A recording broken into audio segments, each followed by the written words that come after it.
Well, thank you again. Cool. All right. Well, thanks again for having me. Yeah. So I have a few tips for if you're trying to get a hold of someone at MongoDB or just generally for getting journalists' attention. First, journalists are really busy. I'm sure we're all really busy, but journalists are also constantly being bombarded by pitches and angry editors and all sorts of other issues that are sort of unique to the space. So it's really important to make it easy for journalists to cover your research.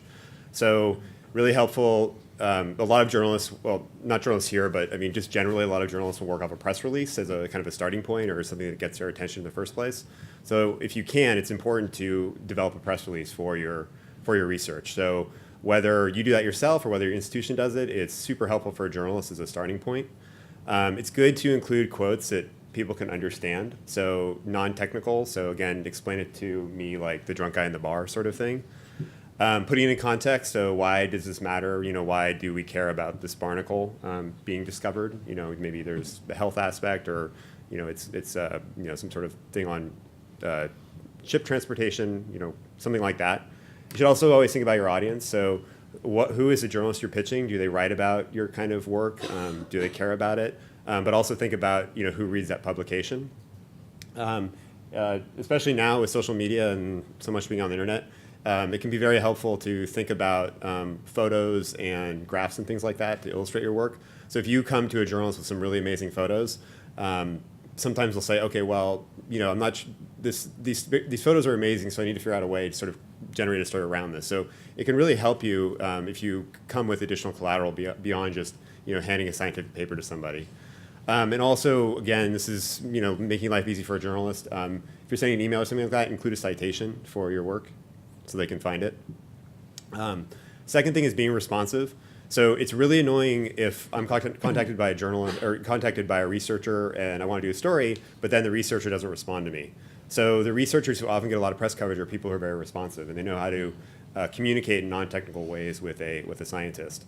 And so that means being ready for comment, providing a copy of your paper, again, putting your research in the broader context of why it matters.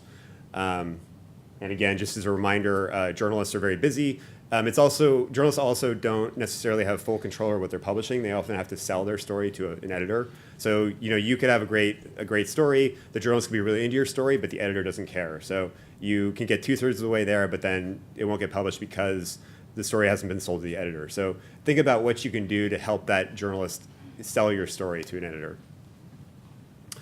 And the third thing is being proactive. So again, there's being communicative, but being proactive is easier these days than it used to be. So essentially becoming your own media machine. So blogging about your research, talking about why it's important, using social media. But as you all probably know, social media you have to use carefully because it's really easy to destroy your career with a single tweet if you don't think about it. So just be careful. Try not to say stupid things. That said, some people have made careers out of saying very provocative things. So just think before you tweet. I think that doesn't necessarily apply in politics, but I think it's important in science. Highlight your own work.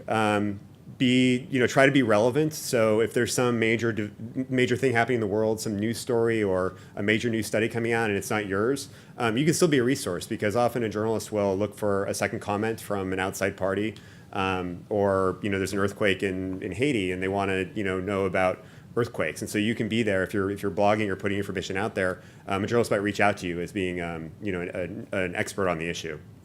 Taking photos is great. I mean, it's not a requirement, but again, photos go a long way in pitching a story for a journalist, pitching a story to an editor. And then you can also be proactive in reaching out to journalists. But don't be offended if they don't get back to you. We try to do our best, but again, it helps if you make a really compelling pitch to the journalist. They'll be more likely to get back to you. So I was asked to talk about a story that worked. This is a very extreme example. I'm not saying that this is like normal, but I find that sometimes taking an extreme example is a good way to illustrate something. So a few years ago, I was monitoring a publication in Portuguese, and they had talked about this phallic-looking animal that they had found in the Amazon. And I thought, wow, that is a very phallic-looking animal. And so I wrote a story that I called penis snake, note the parentheses, discovered in the Amazon is actually a rare species of amphibian.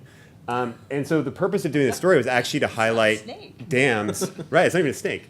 So it was to highlight the dams that were being built in the Amazon. So this creature was discovered because they had dammed they had blocked out the river, so the riverbed is exposed, and there are a few of these flopping around at the bottom. And so when this story went viral all over the internet, everyone mentioned the dam. So I hijacked the story. I mean, normally it would have been just about this phallic-looking animal, but instead, Fox News, CNN, they all mentioned the fact that these dams were being built. So that was really the story, but the lead was this phallic-looking creature that, by the way, is a meter long and had only been found once before 3,000 miles away. So this is a very interesting creature to begin with. But we subsequently have done over 100 plus stories on dams in the Amazon and gotten, so we've gotten a lot of mileage out of sort of this initial attention. Sorry about that. So again, this is kind of an extreme example, but it's kind of a way to think about these things. It's, how can I talk about my research in a way that's engaging to the public? So again, I leave you with the penis snake. So.